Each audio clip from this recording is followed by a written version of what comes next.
नमस्कार दोस्तों, स्वागत है आप सबका मेरे इस चैनल में। आशा करते हैं कि आप सब अच्छे होंगे। आज हम इस वीडियो में गुरु पूर्णिमा क्यों मनाई जाती है इसके बारे में जानेंगे।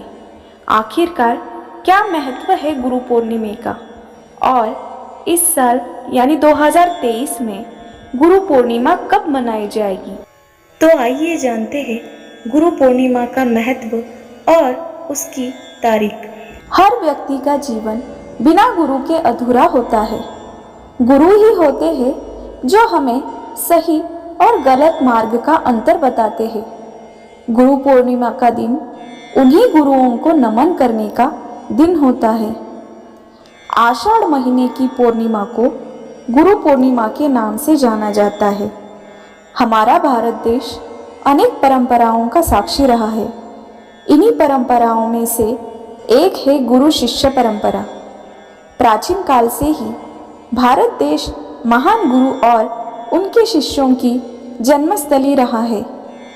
गुरु भारतीय संस्कृति का एक अहम हिस्सा है और उस संस्कृति को याद रखने के लिए ही आषाढ़ महीने की पूर्णिमा को गुरु पूर्णिमा का नाम दिया गया है।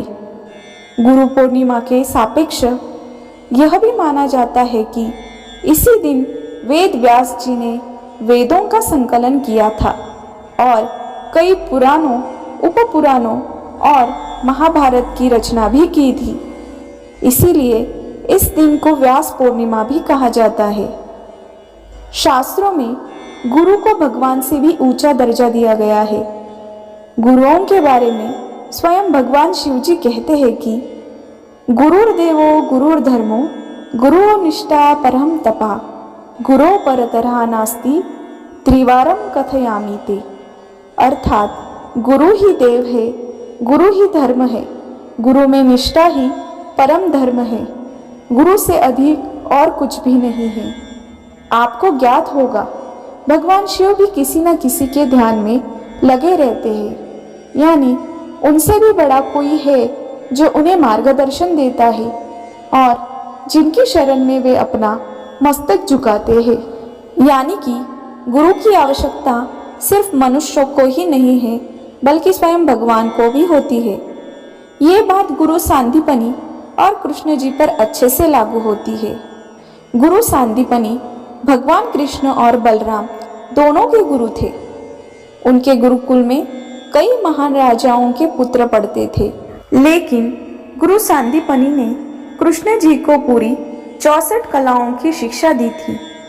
भगवान विष्णु के अवतार होने के बाद भी कृष्ण जी ने गुरु सांदीपनि से शिक्षा ग्रहण की। गुरु शिष्य के इस अनोखे रिश्ते से ये साबित होता है कि कोई भी चाहे कितना भी ज्ञानी क्यों न हो, फिर भी उसे एक गुरु की आवश्यकता तो होती है। यहाँ पर एक बात ये भी सामने आती है कि जब कृष्ण जी ने शिक्षा पूरी की तो गुरु सांदीपनि ने उनसे गुरु दक्षिणा के रूप में यमलोक से अपने पुत्र को वापस लाने को कहा और कृष्ण जी ने भी उनके पुत्र को वापस धरती पर लाकर अपनी गुरु दक्षिणा दे दी। यानी गुरुत्व प्राणियों का आधार है। भगवान के रूठने पर तो गुरु की शरण मिल जाती है, परंतु गुरु के रूठने पर कहीं भी शरण नहीं मिल पाती।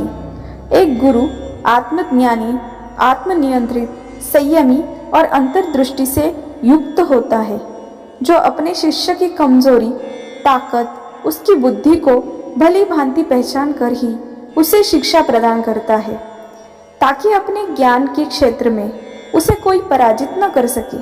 कहते हैं गुरु पूर्णिमा से लेकर अगले 4 महीने अध्ययन के लिए बड़े ही उपयुक्त माने जाते हैं।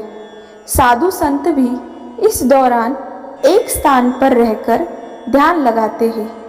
गुरु पूर्णिमा के दिन अपने गुरुओं को प्रणाम करना चाहिए, उनका आशीर्वाद लेना चाहिए और हो सके तो उन्हें कुछ भेंट करना चाहिए। ऐसा करने से आपके ऊपर गुरु कृपा हमेशा बनी रहेगी। अब हम जानेंगे कि 2023 में गुरु पूर्णिमा का शुभ मुहूर्त क्या है और गुरु पूर्णिमा की तिथि क्या है। 2 जुलाई 2023 को रात 8:21 पर गुरु पूर्णिमा का आरंभ हो जाएगा और अगले दिन यानी 3 जुलाई 2023 को शाम 5:08 पर गुरु पूर्णिमा की समाप्ति होगी। इसका मतलब ये हुआ कि गुरु पूर्णिमा की असली तिथि 3 जुलाई 2023 को मनाई जाएगी। आशा करते हैं कि आपको ये वीडियो पसंद आया हो और गुरु पूर्णिमा के बारे में आपको जानकारी मिली हो। धन्यवाद। अगर आपको मेरा ये वीडियो अच्छा लगे तो प्लीज़ मेरे चैनल को लाइक करें, शेयर करें और सब्सक्राइब करें। धन्यवाद।